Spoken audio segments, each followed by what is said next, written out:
Welcome to the International Teacher Podcast with your host, Greg, the single guy, and Matt, the family guy. We're recording episodes from around the globe to tell you about the best kept secret in education. That's right, it's teaching overseas. We're glad to have you. Okay, this is Greg, the single guy. Matt, the family guy, is out golfing somewhere. We'll talk to him a little later. But on the line now, I have an interview that you are going to totally love. This is Rose. She's originally from Florida, and it's her first year international teaching, or teaching for that matter, and she's coming to us from Turkey. I don't even know where in Turkey yet. Hi, Rose. How are you? Hi, Greg. Good. How are you? Fantastic. Where are you in Turkey? I'll give you three guesses. Oh, Istanbul is my first guess. You got it. Oh. Nail on the money. That's fantastic. And Yeah, do you know from the Istanbul, Turkey. Do you know the song from the Canadian group? What is it? Istanbul is Constantinople. Not Constantinople. Now it's Istanbul, not Constantinople. I've sang that song so many times since I've been here. Every day on my way to class, I'm just like theme song, right? And you're teaching. You're teaching elementary. You're teaching first grade now, right? I am. I'm teaching the best group of first graders you've ever seen. It's a real privilege to be with those students for sure. And you're only teaching English, right? Yes, only English.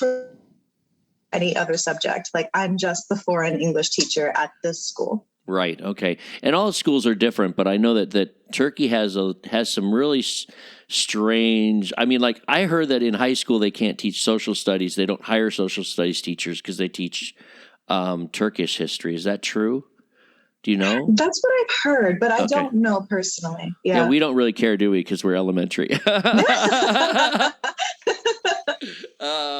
So, Rose, I always like to ask people on our show, share with our listeners a little bit of your journey and how you got into international teaching, and excite us about that.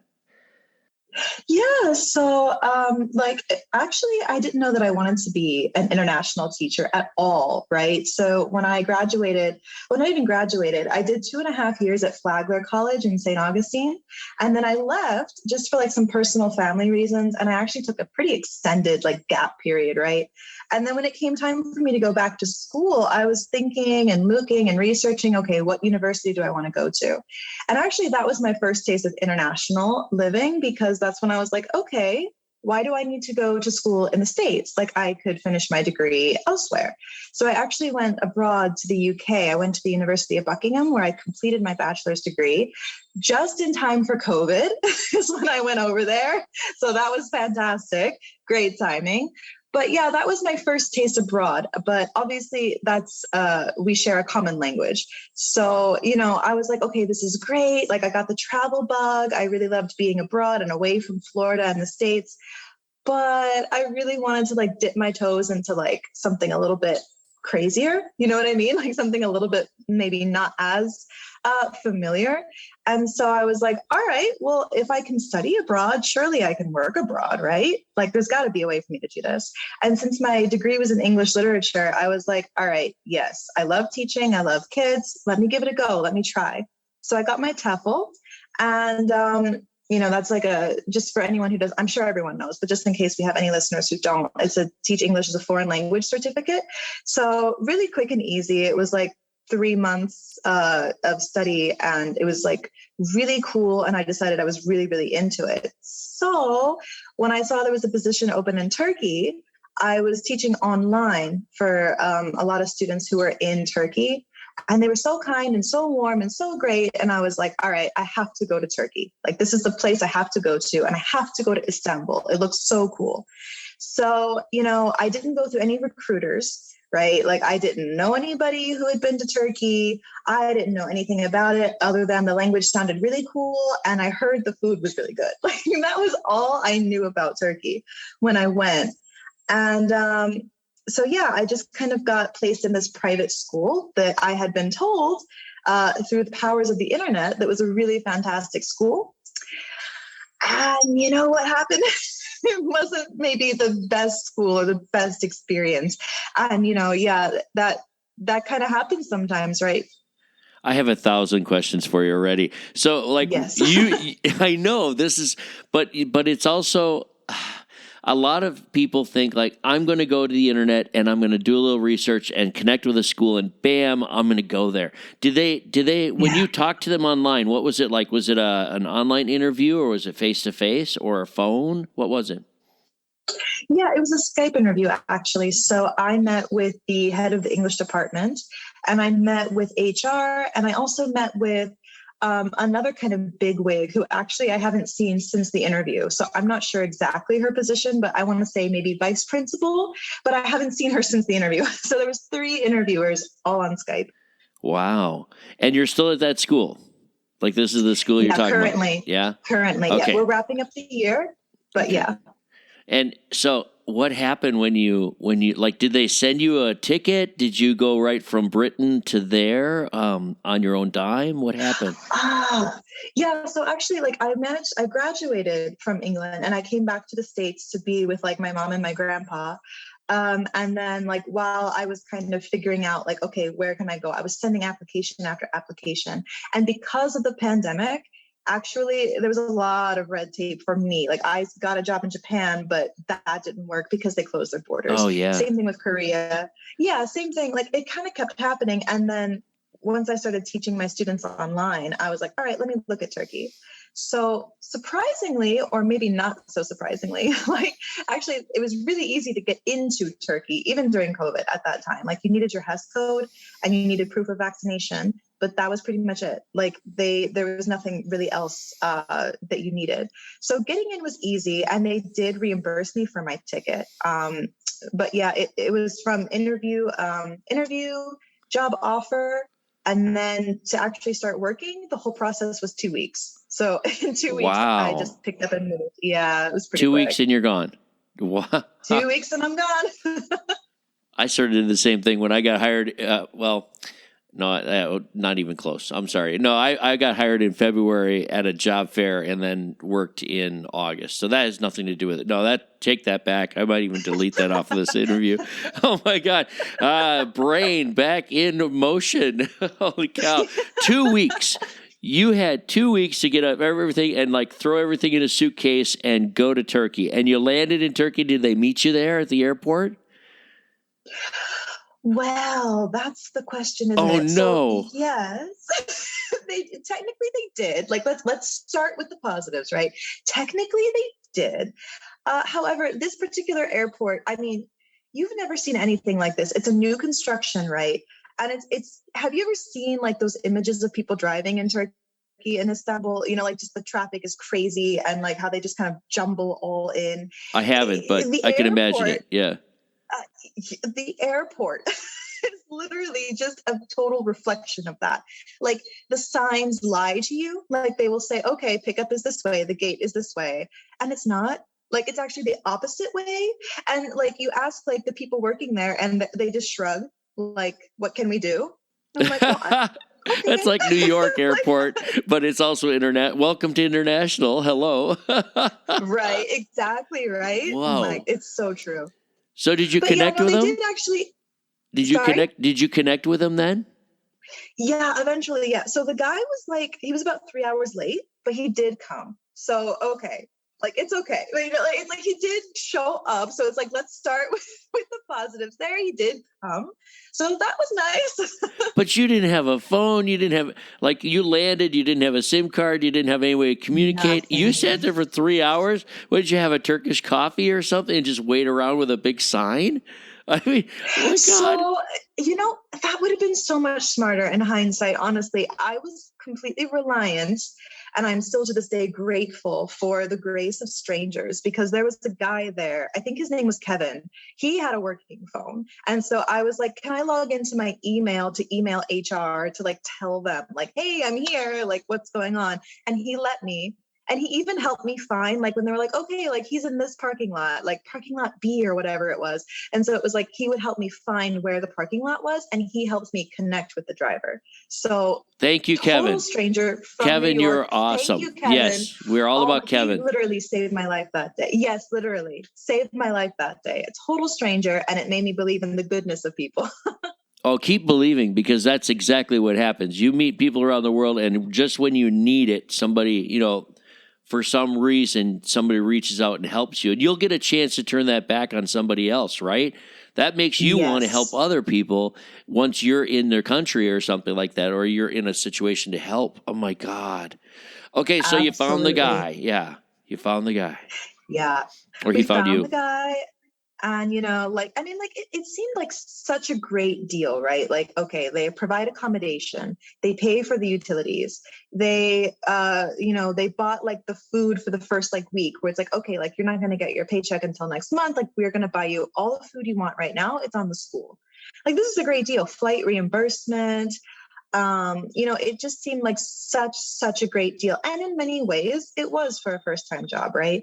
So I was so excited because I thought, okay, I'm going to be working with young kids and I love young kids. I'm excited to learn about like lesson planning because I don't know anything about it. I've never done it before. I just know that I have this passion, right? That like all young educators do. So I've got my passion and I've got my pasta, and that's like it going into this. And so I am then told that, okay, we're doing a co-teaching system, right? Which is good actually, because you have a Turkish teacher, a Turkish English teacher, and then you have you. So the Turkish English teacher is fantastic because they're able to help if there are some students who maybe don't know what you're saying, they don't understand. Maybe this is their first time being immersed in English actually. Like it's a great, resource for them. So it makes them feel comfortable and safe. And then you're there to like really help. So the way it's presented is definitely not like a language assistant, because you are planning lessons, you are actually teaching, you're helping them with lots of stuff. Like you're a teacher, but it is co-teaching. And that's kind of how it's sold and what we're taught we're going to be doing. And so I was super excited because I was told, oh yes, you're going to be working with one of our most experienced, seasoned teachers, someone who's been with us for 10 years. Fantastic, phenomenal teacher. You will be so happy. You won't even understand. And so I'm elated. I'm over the moon. I'm like, this is going to be so wonderful. I'm going to learn so much. Boy, you're building this one up. Yeah. Oh my God, what happened? Oh, it's something else. On the very first day, we go in, we meet, right? Like, hello, I'm so and so. Hi, I'm Rose. Nice to meet you. Hey, we go into the classroom, and these are pandemic babies, right? They're first graders, 6 years old. They haven't been to school for like 2 years, and they're so young, and we're speaking this foreign language to them, right? So I'm sure six-year-olds don't want to sit still, right? Like they want to move, they No want way. to dance, they want to sing, they want to play, they want to move. They have energy, right? I think that's totally normal. Um, my co-teacher seemed to disagree that should be what they do. So to make an example, she comes to a student, yanks his chair out from under him, and she sits in the chair and proceeds to kick the desk back and forth, all while shouting, "What is this? What are you doing?" Because I guess he had been doing it. I didn't even see him doing it. But when I tell you that class just froze and they just stared at this middle-aged woman behaving like this, screaming at the top of her lungs, kicking the desk, I knew right then and there, I was like, oh, something is very wrong. I don't know what's happening. And as you can imagine, that kind of behavior never stopped. Like, not just with the students, right? This woman hated me. And I don't know why. I used to ask her, like, hey, what can I do to help you? What can I do for the lesson plans? You can go back home. Like, Well, it's oh, not like okay. it's not like you're in a position to question her yet, because this is your first year Yeah. teaching. You're relying on Yeah. her to show you how it's done there at that school, and yet you're Yeah. just aghast. You're like, "Oh my Lord, what's going on?"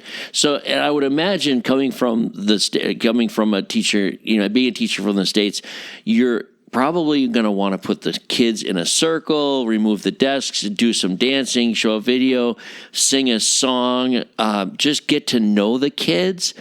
And she does that. I mean, I can't. Yeah. I'm sitting here in awe right now of this story. I mean, because when you log in, when you meet, I guess my point is when you sign on for a school, even if you meet them in person, even if you go to a recruiting fair, it doesn't matter what's being said. When you finally get there is when you finally see what it's like. And I don't know, did you talk to anybody, like a teacher that was there already or currently? Did they give you an option to talk to somebody already there to give you sort of the lowdown on it? Or is this just like, did you get that or not? So this is a great question, right? I was told directly, always come to us if you have questions, right. We're here to support you, right? Which you really love to hear. But what I really want to just kind of establish is that there was an ecosystem in place for this teacher. And in fact, to be perfectly fair, for many teachers like her, there was an ecosystem in place that says they're great, they're fantastic, they can do no wrong. They call out of school a lot, and we don't mind. We don't mind that they're not here 60% of the time. Oh my God. Maybe some teachers it's like 40% of the time. We don't mind. Okay. We don't mind that their materials are late. We see this as admin, but we will just sing their praises. We will never try to correct that behavior. There will never come a day when we say, oh, so-and-so, I see that your lesson plan is late.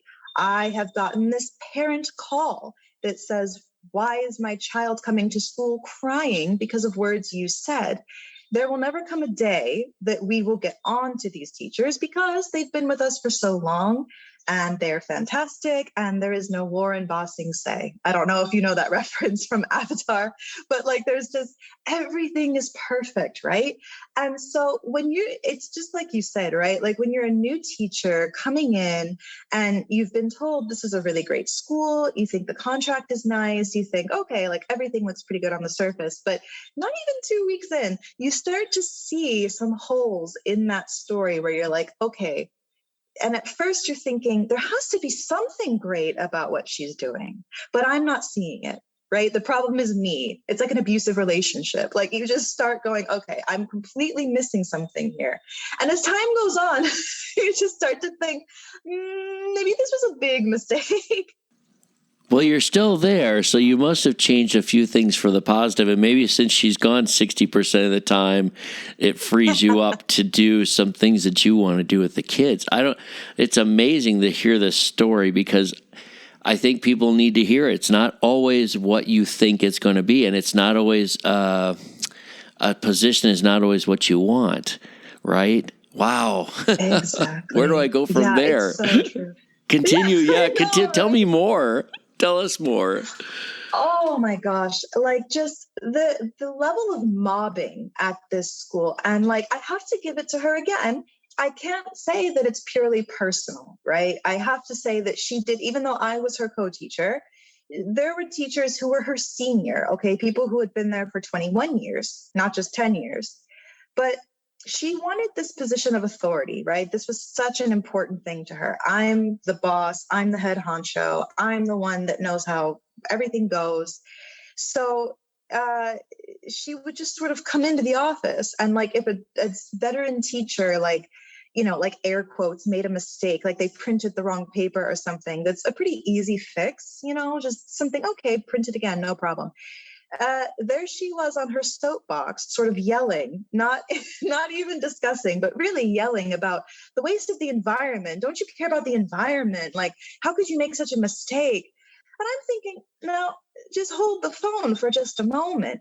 You were just in there telling a kid that they were a lab rat experiment because they were quote unquote stupid. And you're saying this to a child's face. What do you mean? I don't think you care about the environment. I think you care about trying to look like you're in charge. You're the head honcho. And really, I think that you have a very internal problem in that you don't feel like you're very good at your job. You think that your reputation is kind of a house of cards and you're just waiting for it to crumble. And as the year went on, I could really see that, there were some holes in those stories of, oh, she's a great teacher. Oh, this person is a great teacher. Oh, this is fantastic. And I would start to ask, because around February, I actually enrolled to get my US teaching license officially. So I started taking like a certification course, an alternate certification course. So that's when I started learning about, okay, the difference between game-based learning and gamification. I started, learning about RTIs, right? Like I started learning about all these different educational tools.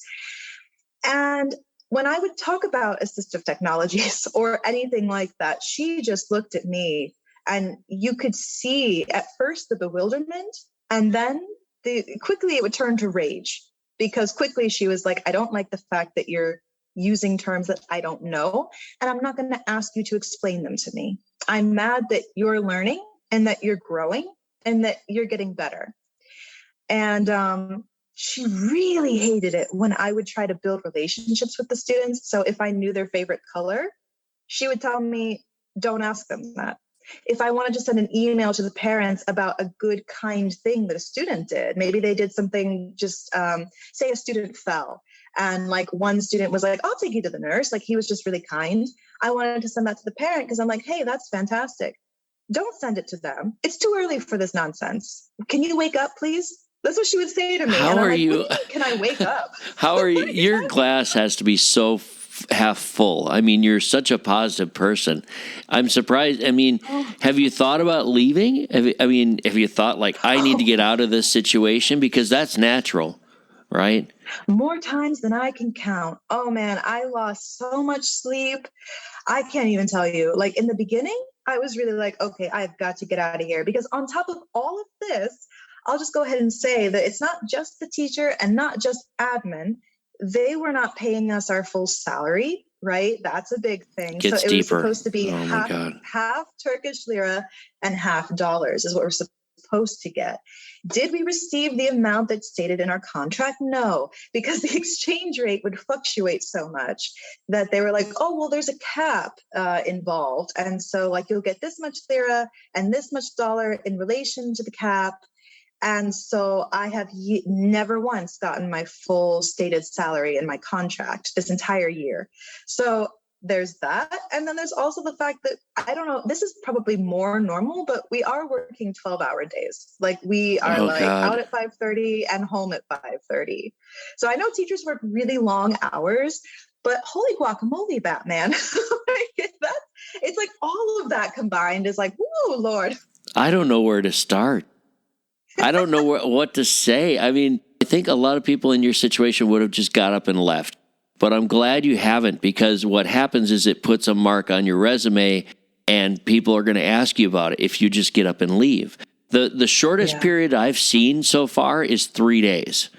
When I taught in Honduras, my third year, they were checking hospitals, she just got up and left after 3 days during the onboarding process. And this woman just disappeared. Her roommate didn't know where she was. All of her stuff was still in the apartment because they were shared apart. We had to have a roommate. And this is back, I think, 2003 or 4. So the admin had to go looking in the hospitals, the airports, the police stations. I mean, this woman didn't know Spanish at the time. She didn't know anything, and she disappeared. And we thought she had been kidnapped or something. And after 3 days, she just got up and left. And it was just, I don't know what she's doing anymore. I don't care if she's doing anything anymore. To make a long story short with that, her kids, at some point, she was older. So at some point, her kids emailed the school and said, what do we do about her stuff? And we're like, what? She's alive? Where is she? And the story is that she got on a bus and went down to Costa Rica or something like that to go vacation. So there's some people that there's different levels of how teachers in international schools deal with the situation that they're not in the right fit. And I call it the right fit because that was my book and everything, like how to find the right school. It's easy to talk about finding the right school, but this recording and this whole interview is about what do you do when you're in that situation that just doesn't fit with you. The school is different. the teachers around you are different. You just don't fit in because your philosophy of education is so different than their local one, whether it's international school or if it's a private. It sounds like you have a local school. Is it international or is it local? So it's private. Private, Like they okay. don't teach the Turkish national curriculum, but they also don't do like British or American or IB. They have their own sort of curriculum. Yeah, not that it matters that much. I just like a little bit more detail, and we don't have to mention the school, but that's really, it's different when you don't see eye to eye with anybody at the school. It's like, what do you do? So I guess I give you accolades for sticking through it because you know what? In the long run, it's 1 year out of your life. If it was a 1 year contract, it's 2 years if it's a 2 year contract. But I'll tell you a little bit about mine later. But let's get back to yours. You're still there. You're going for your educator's certificate? Are you? And you're still doing that, right? You're just still in classes. Yeah. And what little money you have, oh my God, they've cut your pay too. Your parents must be so worried about you right now. Oh my God. So you're going to stick it through. You're going to stick through with this contract until the end of the year. And have you found a new school already? Can we talk about that? Yeah. So actually that's the success story in all of this, yes. Right? So like, what's so fantastic, like, great. I'm so happy for you. Go ahead. Yeah, like, so it's exactly like you said, right? Like I was really desperate to leave because I was miserable beyond all words, right? I felt hopeless. I was like, man, like, I don't know what to do. Like every day I have to go into work with this suit of armor because I'm going to be insulted. I'm going to be mobbed. I'm going to be told how like dumb I am and like all this. And then I have to go into class and teach these babies, right? So it's like, you have to smile. You have to be like, at least I have to be. Maybe she doesn't have to be, but I have to be like positive because I'm like, no, these are your formative years. Like, I don't want to actively or carelessly mess that up. I want to give you my best. So, it was really, really hard, but it's like you say, it's 1 year. And if I quit, it looks bad on me because no other nice school is going to necessarily know exactly what this school did, right? Like the recruiters and HR, they're not going to know what happened, why I quit. They're just going to see a big stain on me. This is someone who doesn't take education very seriously. This is someone who maybe doesn't want to try as hard. Like it's possible to see that on my resume. And for me personally, that's the opposite because I love education. And that's what I really found out through this whole experience was that I love working with kids. Like I love being a teacher. It's just, to me, it's the best job in the world. And the ability to go overseas and teach is just so cool on top of all of that. And I was like, no, this is what I want to do. Nobody has the power or the authority to take that away from me. My passion is going to be what drives me through this. So I was teaching and doing my license, and through it, I was able to incorporate, you're right, she was gone a big chunk of the time. So I got to build those bonds with the kids, and I got to teach them things like, for example, if we were learning different sounds, like AI and AY, they make the same sound, like A. So, okay, we have cold A and tired A, right? Like cold A is always in the middle, train, chain. Tired A is always at the end, tray, pray, And she wasn't there. So I got to personify the sounds. And guess whose class had the best spelling scores? Wait. Yours. Hey, 10 points to Greg. I get a sticker. It was really cool. Well, and they all got stickers, man. And then she yelled at me for giving them stickers, but that's okay. Well, the thing is that I guess it was a blessing that she was gone so much, or she is gone so much, that you can make that relationship with the kids, because the only way to get through it is to love the children, is to really enjoy and focus on the kids, the students that make your day.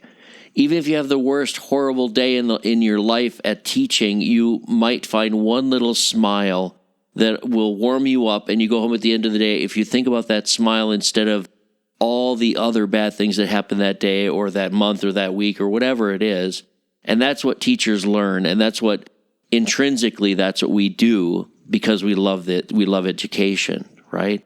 And I speak from the heart for that, like you do. It's like I have to focus on that warm smile or that one little kid that hugged me, and I have a no hugging rule, right? But I was attacked one day and got hugged by a kid, and I was like, in fact, my rule was teaching here at this school, my role as third grade teacher, I told the kids at the beginning of the year, you can only hug me at the end of the year, the last day.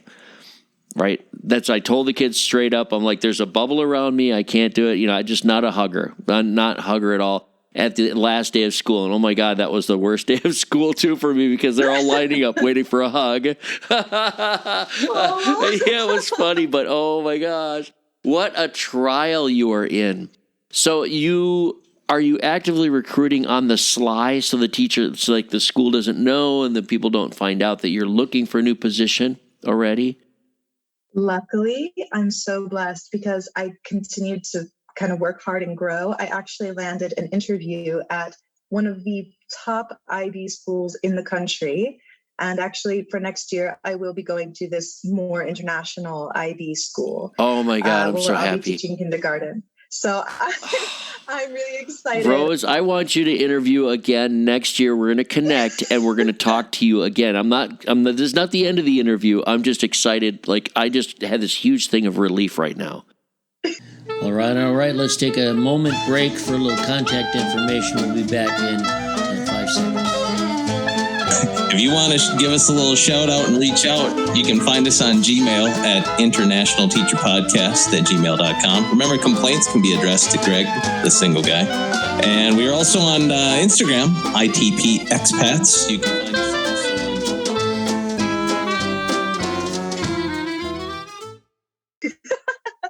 Okay, I'll share my story and then we can go back and we can share some more. Maybe I'll trigger something for you. I was hired to go to a school in Egypt, and it was my second school. So I had 3 years international. It was another international school. It was a prophet school, and it was in Cairo, AISE, the American International School of Egypt. And the guy that owns it, I won't say his name, but he owns like 9 schools across the Middle East. That recruiting fair, I was just doing horrible. And to make a long story short, I chose that school because they had an opening, and I did pretty well in the first couple interviews. One of the teachers that was at my current school in Honduras had been teaching like his whole life, and he was like 63 years old, the greatest guy ever, very English lit, feminine, old guy that loved to sit in his apartment and order food and read literature at night. That was his weekend, okay? This guy who'd been around the world 3 times chose the American International School of Egypt to go to as his next school, and I found out about it at the fair because we were in contact, several of us. I ended up choosing that school, and so did my current roommate in Honduras. He's like, well, that does sound like a great school. So both of us signed up. Both of us ended up getting a job there.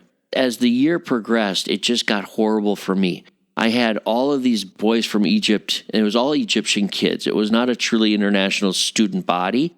It was very American staff, and then there were very few, if any, American kids, even staff kids. Anyway, I didn't get along very well with the principal.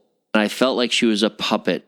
And I know the superintendent at the time told me we're golfing one day, and he said, I can't do anything. I'm a puppet too, Greg. I'm just here for the money. I was like, oh my God. So the owner of the school sort of directing everything, and the principal and I did not see eye to eye. So I was a totally wrong fit.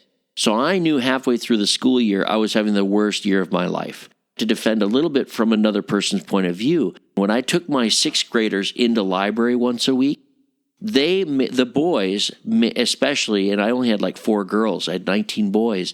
The boys ran the librarian, a veteran 26-year teacher. They ran her out of her own library classroom 3 times that year. Like, they were so horrible to her. And they treated me the same way. I went through that school year just on pins and needles, like, what do I do? And I was yelled at for the way I was teaching. I was told I'm not a good teacher by my principal. The assistant principal yanked me out several times because he was told to, basically. And I wasn't shining as a person. I was unhappy. I loved living there. The teachers were great. The people there were great. But my students in my classroom was just horrible. And it was from other people's point of view. I stuck it through because I didn't want to mar my CV, my resume. Now, the trick was that if they found out that I wasn't going to return the next year, according to the contract, the summer pay would be withheld completely and they would not give me any money for tickets back. If I broke contract with them during the school year, all of this money would be taken away, and I was only making like $30,000. So that was a lot of money for the summer to be taken away. What they did was they would pay us half before we left and then half when we returned. So that shows you how the school works. They don't trust their teachers. They have problems with people fleeing. I made it through the year, and what I did was, under the cloak of night, I would go to a hotel and fax my resume to schools. I would connect on my own personal email, and I had to do this under the radar, because if they found out, they would just flat out fire me. I decided to stay through the whole year because the students meant a lot to me, even though they were horrible. I had a few good students that I really cared. I cared about all of them, but some of them that treated me, reciprocally. I wanted to make the best impression, and I wanted to do a great job for that year. I ended up getting hired around April for a new school in Kuwait. It was sort of a rescue job. It was lucky. I was somebody that I knew. Couldn't go to a recruiting fair or anything like that. Everything was under the table. I didn't tell a soul. In fact, I didn't tell my roommate till the last day of school, because the last day of school, I sent the school an email from the airport, I think. I was flying away. And nobody knew until I was back in Wisconsin and I met some of my staff members from the school in Cairo. And I was at two weddings that summer. Two of our couples from our staff got married in Wisconsin. It was so strange. I can't even tell you why. They didn't even know. I was at the wedding and they're like, see you in August. I'm like, no, you won't. Nope, going to Kuwait. But, the way that I did it was I fulfilled the first year contract and left after the end of the school year, emailed the school right away saying, you need to find somebody new. I'm leaving because I don't see eye to eye with you. It's not the right thing to do. If I came back next year, it would be ugly. I would not do my best. You would probably fire me. I think it turned out. But if you advance ahead 2 years later, I was looking for a job, and on my resume, I had to put 1 year in Cairo. Most schools internationally, and you'll find this out too, most of them have a 2-year contract. They're different than the TOEFL schools and foreign language schools. They have 2-year contracts normally. And 2 years later, I was looking for a job, and I came up to the interview, and a very seasoned superintendent looks at me and goes, so, tell me about Cairo. And I was put on the spot, but I was completely transparent. I said, listen, it was not the right school. I fulfilled my first year, and then I left and broke contract to get another school. It was not the right place to be. It was just not the right fit. And he said, oh, which school was it? And I told him the school. He said, okay, enough talk about that. Let's talk about what we're going to get from you now. He understood other people had flown from that school at different parts of the year, and they have a reputation. That's why I don't even have to mention, talk much about it. I'm not putting them down. It just wasn't for me. Believe it or not, Rose, there's a lot of teachers that go to teach there, have a great time. They stay for 5, 6 years, even longer. And it just wasn't the right school for me. The right fit with the principal, the superintendent. It was a very transient school. It felt like, on the other hand, there were people that did come and go a lot. For me, it just wasn't the right one. So I have to own up to that, and I still have to talk about that in interviews today. That was 2004, and now we're 20, almost 20 years ahead. I'm still talking about it in interviews, why I only stayed 1 year and broke contract. So I am so happy for you because we have a connection here, and these are things that we have to talk about for new teachers and people looking at international. What do you do if you're in a situation? If it's life and death, or if it's just that bad, you have to leave, then go, right? Yeah, absolutely. If you're strong enough to deal with this teacher for the rest of the year, good on you. As the Australians would say, good on you, mate.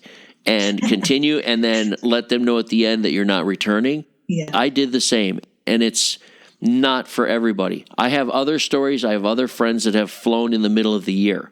And they have definitely had to leave that school because they were lied to. The school wasn't appropriate with them. They were treated wrong. There's stories and stories and stories, but I'll leave that up to that website to talk about, probably if you know what I'm talking about. There's that one website on there that talks about all the bad things that happen.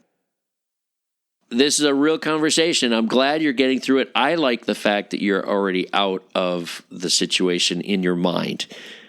Yeah. You can move exactly. on and enjoy the kids. Yes, exactly. Like we've got, it's 4 weeks left at this point. And, next year I'll be in the school that, I really did my research, right? And like, it seems like a good school. It seems like people there are really dedicated. And I guess that was the lesson that I walked away from this experience, was that do not give anyone the authority to change your teaching style. Like what you bring to the table is going to be unique. It's going to be special. Maybe you won't be the most qualified in the room, like, especially if you're a new teacher and it's your first time internationally teaching. There will always be people who know more than you. Like you could do this for 80 years and you'd have so much more to learn still. But don't, like, if you are like a positive, kind person and that's your strength, don't let people take that from you. Like build on that, grow with that. If you're really good with technology and you're at a school that doesn't support you in that, like they're like, no, we're very traditional. Actually, don't give up growing your tech skills in education. Like keep doing it where you can, because you will find a good fit. Like, to kind of coin Greg there, like you will find a good fit. You might have to go somewhere and you might got to fly in the middle of the night to get on out of there, but you will find a good fit. And that's kind of the message that I hope people can take away from this. Because like listening to your experience as well, like at this school, it's exactly the same. There are people who take midnight runs 6 ways to Sunday. They're out of there all the time. They drop like flies. And then you have people who have been there for 20 years, 5 years, but they're kind of a smaller pool. And I think that maybe that's why they're given such preferential treatment, is because they managed to put up with, They learn how to play and the game at that school, right? they learn how to play the game. That's exactly I right. can't believe this, because this is your first time out of the gate. This is your first year teaching, and this should be the most amazing year for you. And we always remember our first day, etc. I could tell you stories about my first day. I'm not going to do it on this episode, but I'll tell you later. So next time we talk, I'll tell you about my first day of school. Yes. Everyone has a different story, but yours is your first year of teaching, and you're in quote unquote hell right now in some ways, but you're so positive. Are you a counselor? No, you're a first grade teacher. That's what's so positive about you. I love first grade teachers. We really have to go through a lot to deal with 6-year-olds, right? It's just... It's so true. Teeth falling out. Tell me some stories about Istanbul, about living there, impressions, anything that have you had a chance to travel around? Talk a little bit about life there now. Let's be a little more positive on that side. Yeah, absolutely. So Istanbul as a city is so beautiful. Basically, the way that I describe it to people, it's another Rome, right? Like it's the heart of an old empire.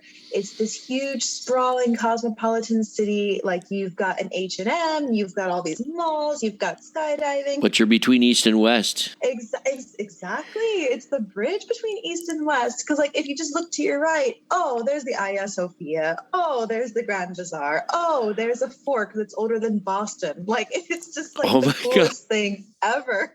Like that's so funny, but so true, right? This fort, it's older than Boston. It's older than the United States. Oh my God. Literally. It's so cool. Like there's so much history everywhere. And you talk about a country with history. I mean, Turkey. Oh my gosh. Like it's just... Where do you begin? I mean, I can't... I think maybe that's why they don't do social studies. Like, I don't know. Because you're living it every day in the streets. Literally, exactly, right? Oh my gosh. And the food is it's so interesting and it's so good. You have not lived until you've had black olives from Istanbul. Like seriously, they Challenge have the accepted. Best olives. And I'm saying that as a half Italian. Okay. We love our wines, right? We love our olives, and we have nothing on Istanbul. Okay. We've got nothing on Turkey. It's amazing. And why they changed it to Istanbul, not Constantinople, that's nobody's business but the Turks. But it's nobody's business why their food is so good either, man. Like, it's so good. It's crazy out here. Foodie. You're such a foodie. Do you take pictures of all your meals? Such a foodie. No, I'm not that bad now. Like, no, like they live in my memory, like I have a little photo album in my memory of all the good food I've eaten. And the best camera ever. Happy place. Nice. So talk Turkish coffee. Are you a coffee drinker? Oh, this is going to get me deported. I am such a coffee drinker, but I don't mind telling you, Turkish coffee is not my Not cup the of tea, same, if you yeah. will. If you will, it's not the same. I don't want to chew my coffee, right? Like I just want to enjoy the smooth experience. Like give me a cup from Guatemala, give me the Sumatra. What this? I don't. It gets all in your teeth. It's Turkish coffee. Strong. It's not for me. But my boyfriend's obsessed with it. So I'm like, okay, I'll order mine and then you can like have it. And then like, I'll just get my regular Starbucks. Americano, and we'll be whatever. good. Yeah. Exactly. Yeah. They have Starbucks there, obviously, right? Oh, yeah. Do they have a Turkish coffee? I have to ask. It sounds so funny, but it's weird. They should, but they don't. But you know what? It's weird. They don't have Turkish coffee in Starbucks, but they also don't have any tea products in Starbucks here. Oh, I was going to ask You can't next. get a green tea. You can't get a matcha latte, stuff like that. Like they don't do tea is so sacred in Turkey, like the chai tea, you know? Yes. That's like you can't touch that. So Starbucks is like this, sacrilegious evil They're thing banned from chai latte. tea. Okay. They're banned from chai latte. In the Arab world, I can't find chai latte anywhere, and we have so many Starbucks around this country and other countries I've been to, but maybe Bahrain has some. But I walk into everyone in this country, and they all have it on the sign, but they never serve it. They're like, nope, we don't have it. I'm like, why do you have it on the sign? Take it off the sign, right? Tell me what you do have today. They didn't have coffee one day.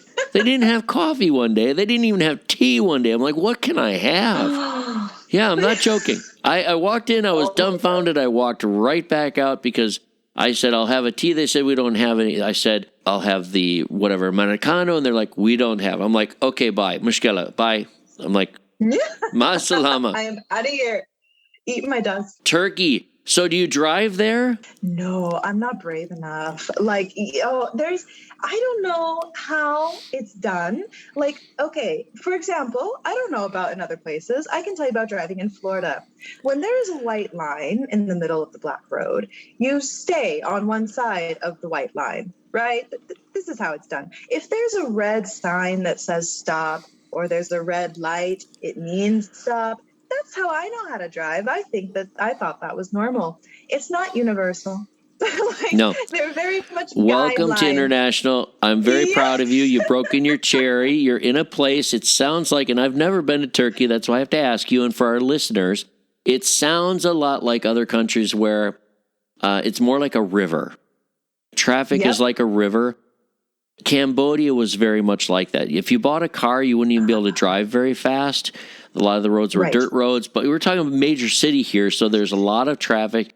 It's like the bigger things go. I don't know about Turkey, but in Cambodia, if you're on a motorbike, your head has to be on a spindle because there's traffic coming at you on both directions. Like on both sides of the road, there's people driving at you. There's people turning the wrong way from, lanes all the way over. It was explained to me by Rob Mockrish once. He was a superintendent I was with. He said it perfectly. It's a river of traffic. Go where the river goes. Learn how the traffic goes.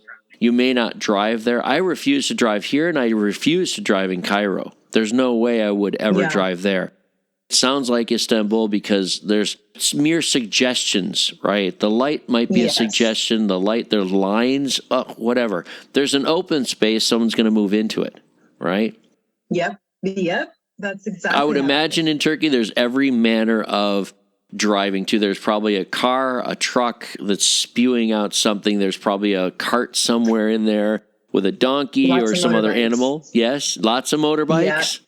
Lots of motorbikes, lots of Vespas. There are two places like food delivery that's like huge. There's Getir, which means like to bring in Turkish. Okay. And then there's Yemek Sepeti, which Yemek is food. I don't know what Sepeti means, honestly, but they're just food delivery. Means might get there. Your food might get there. It might get there. Maybe it will come. It depends if a cat stops the bike. Yeah. Like, it's so wild. And there's so many of them. And the thing is, I don't know if it's like this in Cambodia or Cairo. I'm sure it is. And I wanted to ask you, speaking of the river of traffic, is there like a river of animals that are also in the road, in the traffic? Because depends on the country you go to. In India, there's cows everywhere. And they can't hit them. Yes. Here, in the Middle East, if you're driving on a highway, if you hit a camel, and I just found this out. If you hit a camel during the day, it's your fault because you can see the camel. But if you hit a camel and you owe them for the camel and they're expensive. But if you hit a camel with your car at night, it's the camel's fault because it was on the highway. So you don't have to do it. True story. I just found that out. I was out with the camels like a couple months ago. We went out to a camel herd and some guys, there were Bedouins that were taking care of camels. We learned all about it. It was fascinating. You go on these little trips around, your home base. If you're living in Istanbul, hopefully you've gone a little bit outside of the city and little trips, and you see what's sort of in the country, host country you're in, instead of traveling outside of the country. I don't do that very much here, but in other countries, I would always use that epicenter, like that host country. I would always investigate that country and then go broader from there, right? Yes, that's a really good strategy, because I think it is really important, to really dig deep and really appreciate your host country as much as you can, because ultimately, just my personal philosophy, as a foreign educator, I'm definitely a guest, but I'm also there to serve. My purpose is to serve students. So, okay, what can I try to do to give back to the community? And how can I give back to the community if I don't know the community? I haven't tried as hard as I can to fully appreciate it. That's just my personal philosophy. You blame yourself first, yeah. Yeah, for sure. My mantra is exactly the same. I'm a guest here. I'm a guest overseas. I have never been more patriotic in my life. I cry when I hear the national anthem from the U.S. now. If I see a baseball game or something, I cry, and I can't help it because I love my country more than anything because I'm gone, and I have to realize no matter what you do, you're at fault, you're overseas, you're a guest, and it's even though it's a little bit of a horror story with your school, hopefully you've had a chance to build a little bit of a blanket around yourself, like a security group that you can rely on, someone you can call, some friends that are at school that you can rely on and go cry on their shoulder, right? Yep. More than once. I don't know if I ever mentioned this, but there was a guy on the show before. He runs a podcast called, he wasn't on our show. I was on his show. And you can look it up. It's a podcast called Crying in My Car. It's a veteran teacher. He's turned comic now. He's living in Florida. But he's a comic that has a podcast about teaching. And this guy, just the name of the podcast, Crying in My Car, because a lot of times as a teacher, you just have to find somewhere to give it a good cry, right? Mm-hmm. This year, in fact, the counselor came in and cried in my room the first week of school because it was so horrible with this post-COVID and everything. The counselor is crying in my room. She's like, Craig, I just came in here to cry because I know it's a safe place. And, I just want you to let me cry for a little bit. I'm like, okay, yeah. So hopefully you have a nice blanket of a community that you've made at the time that you're there, and that'll carry through to your next school. And that's important because everywhere I go, I have to have a security blanket, and I let my family back home know that I'm safe. I have friends. I have, if I have an emergency, that I have built a little community around me of people that I can trust and rely on. Yes. When I first moved overseas 100 years ago, I was in Germany. Every little thing was different. It was the language. I wasn't hearing English. It was the language was different. The doorknobs, they weren't doorknobs like I was used to. They're door handles, right? Yes. And you never think about the toilet's different, much less the toilet paper. The faucets are different. And all of those little things pick at you unconsciously. And when you have a bad day, all of those things sort of peck at you like ducks. It's so true. What's the one thing that you've learned more than anything overseas your first year? People do not have to smile at you in order to care about you. That was a big thing. And what I mean by that is when I'm walking on the street, I'm so used to if I make eye contact, I'll smile. Or if I think that you have a pretty shirt, I will tell you have a pretty shirt. In Turkey, it's just not really done. It's just not part of the culture, to smile, to strangers or that's our culture. Give compliments. Yeah. Exactly. So I learned, I was like, oh, okay. And at first, it was kind of hard. But then I remember, it was actually our service bus driver, because we have a service bus that takes us to and from the apartment to school. And I never spoke to this man really, because he only spoke Turkish, and I can't speak Turkish that well at all. I'm still learning, but we never really spoke. And I missed 3 days, right? Because I got really, really bad sinus infection. It was really gross. I was like, okay, so I didn't go to school for 3 days. And when I got on, he's looking at me, deadpan face. He's looking in the rearview mirror and he's talking to me. And he's like, da-da-da-da-da-da. And I'm like, huh? And I thought he was mad at me. I thought maybe I did something wrong. Someone who spoke Turkish is like, he's asking if you're okay. He didn't see you for 3 days. And I was like, what? Like, I didn't speak to him the entire year, except, good night and good morning. And that was it. But he looked, Right. so angry. Like, he wasn't smiling. He didn't look like, oh, are you okay? Nothing. He looked like his eyebrows were furrowed. Like, and I was like, what? But he's asking, oh, are you okay? And I was like, wow. So that was a huge learning experience for me because it changed the way that I saw literally every interaction. When I give a coffee order and someone's like furrowing their brows, I'm like, no, they're just concentrating. They're not mad. I didn't say the wrong word in Turkish. Like, I didn't just say something bad. Like, no, it's okay. That was a really big learning experience for me. And it's one that I'm really grateful for, really. That's a huge takeaway you're going to take with you everywhere because our communication process is different. Our body language is different. You can offend people and not even know it. I mean, I hate that kind of situation where I've offended somebody and I had no intention. Like, oh, I'm so sorry. I just the ignorant guest here. Just the stupid gringo, I guess you could say. Oh my God. What a Can you say gringo in the Middle East? Like, can you use that term, or like, is there another term for that? No, it's just me carrying over something. I've lived in Venezuela and Honduras as well. And as a gringo there, I guess it's something that I've carried with me and my friends that I've taught with there. Always a gringo. You're also going to make a huge family of friends away from home. Your international teacher circle is going to grow exponentially every year. And especially now that you're popular and you're on this podcast, of course, right? Everyone's going to be like, hey, Rose. Yeah, Rose from ITP. Okay. I carry that because my friends are here that I was in Venezuela with. They're here too, and we make jokes about dumb gringo things or speaking gringo Spanish. I just carry it with me, and I say that word comes out because I have a lot of Latino friends. Even here, there's a lot of Latinos, Latinas. It makes them smile when I say gringo. They just love it when I start speaking gringo Spanish and use the word gringo. That's hilarious. I love it. I'm just like adding to that. Like, my two of my best friends in the whole world are from Cuba and Venezuela, actually.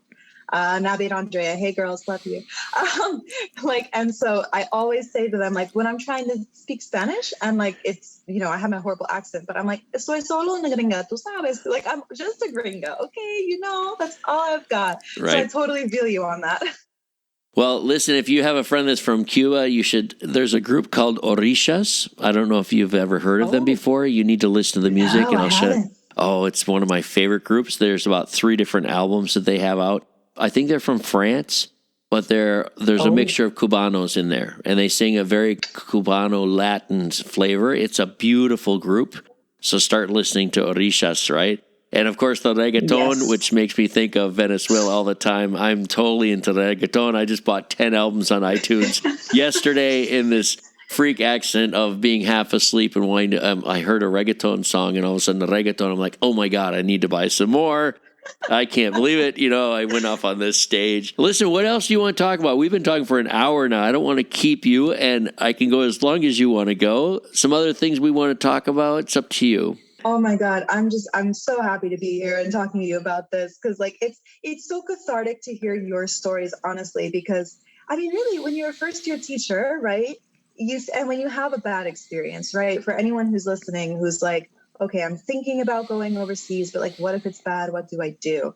Like, for me, when I was listening to your podcast and like learning more about like seasoned veterans, like people that I want to be one day, like, and just hearing all of these stories, it really gives you hope, I think, because just because you get one bad egg doesn't mean that that's the full stop, right? That's not the period. That's not where your story ends. It's literally just a comma. As like cheesy and corny and cliche as that sounds, it's literally true. It's just one comma, and you just kind of keep going, and you can build and scale and grow. And like it's really exciting for me to be able to talk about that because a year ago, and I wish I could have had this conversation a year ago, like with her, and talk to you, Greg, and like just kind of figure all that out. But it's really true. So hearing your stories it's actually really inspirational. So thanks for sharing. Well, you know what? Let's put a couple plugs. You're welcome, first of all, because that's what I like to do is I find it cathartic to talk to people that do what we do. You and I are in a very small percentage of people. We have found the gift, the joy of teaching internationally, while our friends back at home are teaching in the same school for 15, 20 years, same classroom, doing the same old role, and dealing with the things in the States that they deal with. I choose to avoid conflict, so I've gone overseas. Well, take that what you will. I don't want to deal with the politics. I don't deal with any of that stuff. I chose a long time to go overseas and travel. I think that what you can look forward to, and if I can give you some advice as a new teacher in international, is yes, continue with that certificate. I want you to go to some job fairs. When you're done with the next school, when you get to that feeling, and I think you're going to have a feeling when it's ready. You're going to know when it's ready to go. You probably already experienced that. Like, I need to go, but I'm going to finish this year out. And the job fairs start in February and January. What I hope you're going to do is I hope you go to a job fair, not because you have to get a job, because you can get a job nowadays just as you did on Skype or whatever. I want you to go to a job fair because then you can meet some of the people that you might work for and face to face. The other thing is like 20% of the people at most of the big job fairs are overseas already. The other 80% are brand new, don't know anything about overseas, and they'll just be asking you tons of questions. But you sit down next to somebody that's coming from XYZ country and they've been teaching in 5 different countries, and you talk to them and you're like, oh my God, we have so much in common. You and I immediately, we just mesh, right? The same thing with a lot of these teachers. And what we do, we love so much. We have so many stories that collide and go with each other. It's cathartic to talk to somebody else. So hopefully as a new teacher, you'll go into the job fairs and use one of the bigger ones as an opportunity to meet other people like us. The podcast too, we're going to keep bringing more people on here and interviewing like you do, tell more stories. We all have different journeys, but they're all the same in a way. We're not doing the regular teaching. We're international teachers. We have door handle stories. We have shit stories. We have police stories. We have miscommunication stories. I mean, the fact you take a bus every morning through Istanbul and it probably took you 2 months before you figured out where you were on the map compared to the school, and then you walked around, and that's natural. And I just sort of take it for granted now. What you're going through right now is hell, and I can't believe you're so strong. You should be a counselor, for God's sake. You're going to be one of those teachers in the future that is helping people along. I mean tomorrow, actually, or right now. You're helping other teachers get through this. Because when you land in a position that you are not the right fit for, what your options are, get up and give up and leave because you have to, or can you survive for the rest of the year and take out that, fulfill your contract, or at least part of the contract, the school year, and leave them in a good position because you want to leave a tradition, a legacy of she did a great job. Oh, we lost her, but she did a great job for that whole year. Your next option is to go through for another year and just take it, but that's not something somebody's going to do. It's not good for you. It's not good for the school or the kid. And what I love most about this as a recap for you is that you mentioned more than anything, it's about the children, right? It's about that 6-year-old, that woman that's screaming at those kids. They're going to remember her for the rest of their lives. And in a negative way, but your smile and your warmth is going to change those kids. They're going to be like, oh my God, I'm so glad it's her. It's her today. It's Miss Rose. It's not Miss Blugga Blugga. You're changing the kids' lives every day by just smiling with them and treating them so warm and singing with them. Let me tell you something. This is amazing. I've heard from 2 of my students in the last 20 years. That's it. One of them is Egypt. One is in Honduras. The Egyptian kids that I was teaching, one of them emailed me, did not talk to me, but emailed me and apologized for my year in Egypt. He said, I'm so sorry.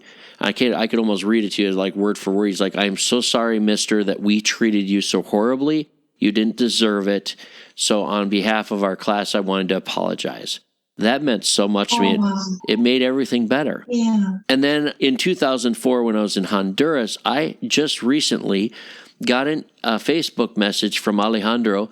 And Alejandro is says, I want to Skype with you or Zoom with you. So I did. And he's in Dubai, 30 years old. He's got a beard. And he's talking to me. He's like, Mister, I just wanted to talk to you and say how you changed my life. After all these years, he had accolades for me, which I don't need, but I need a little bit every couple 5 years or something. Right. But I think what I'm going to make a prediction here is that one of these little kids that you're in class with is going to remember you and track you down years later, and it's going to say, thank you for your smile. And that should keep you going. That should warm your heart because there's a possibility of it. Oh, it does. My prediction is it will happen. You're going to change a kid's life so much this year that they say, I remember her. She was that teacher that smiled at me. Nobody else did. We sang. She cared about it. She had games for us to learn the language. We learned silent E. We learned the A's. Oh, Greg, that warms my heart. I think you're very special to come onto this show and share your experience because it's not always glorious. What we do is very difficult, and you're hitting it the hardest I've heard in a long time. Your situation is very difficult because as a new teacher, you're learning from who's there as a staff. Here's a woman that's been teaching for over 10, 15, whatever years, local, and you're learning from her. Well, guess what? She has to learn from you at some point, and she's set in her ways. But here's you as a brand new teacher, and you're going through this hell. You're a very strong person, to tell you the truth. So keep doing what you're doing. Wow. Yes. Thank you. Gosh. That makes everything worth it. It should. Means everything to hear from a seasoned teacher. Like, gosh, thank you so much. You're following through. You found a way out already. Your mind is already you're already living your next school because I hope that you get your own classroom because as soon as you get your own classroom, it's your room and your little souls that you're taking care of. And you are going to enjoy. I can't wait to hear from you about this because that first day of your own classroom with your desks set the way you want them, they're asking you at their school because they're relying on the most recent training, joie de vivre, that joy of life, right, in French, I think. But yes, it's there, and that's what they need from you. So you're going to bring so much to them and leave this other situation. So good on you, like I said before. That's going to be awesome. And I'm not just saying that to say, I'm from the heart. I love that. Oh, thank you so much. Like that's, if I can share like one story, it's my absolute favorite. When the students first came, there were quite a few like bullies, if you will. They didn't really know how to interact with each other. There was a lot of like physical activity. There was a lot of like, oh, you don't have any friends. I won't be your friend, It's normal. They just came from a pandemic. Like they're all nervous and they don't know how to deal with anxieties. You know, it's normal, I think. But at the end of the year, we've implemented certain things. So like, okay, there's like the kindness pillow. Like when you do something good, you get the pillow, you get to squeeze it and you get a hug. We have a reward system made of stars. Like we really implemented like lots of like fun things, stickers, and a lot of teamwork, like games and stuff all throughout the year.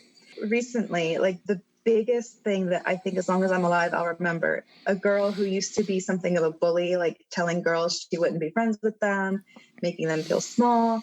Now she's like literally the sweetest girl in the class. And she's constantly writing. She writes me notes that say, I love you, Miss Rose. And before, never.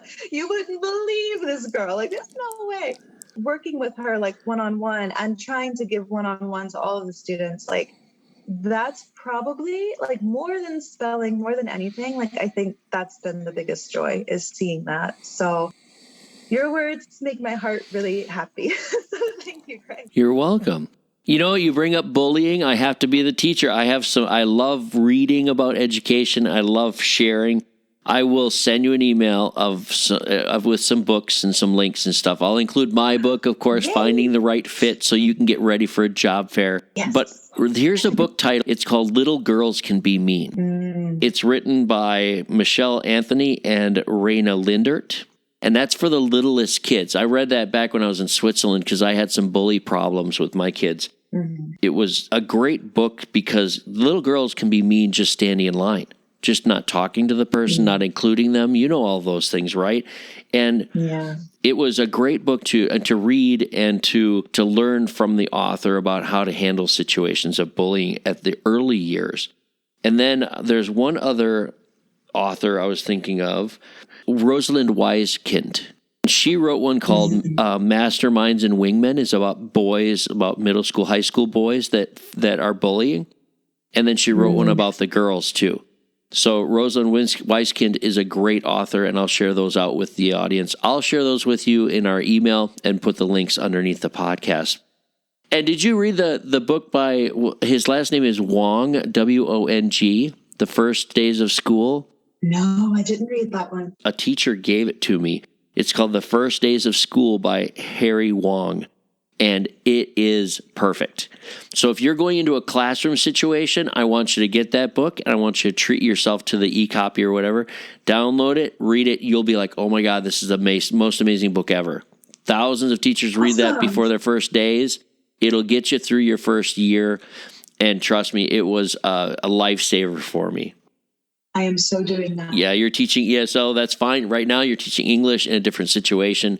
But once you get in your own classroom, I think you'll thank me, and we'll hear back from you. Oh my gosh, I could talk to you for another couple hours. Let's do that in another episode. Let's do it. Oh, Greg, thank you so much for having me. It was great. This is Rose coming at us from Turkey, and she's had a pretty bad experience, but she's the most positive person I've met in a long time, besides Kent, of course. And we will see you on another episode, so thank you very much, Rose.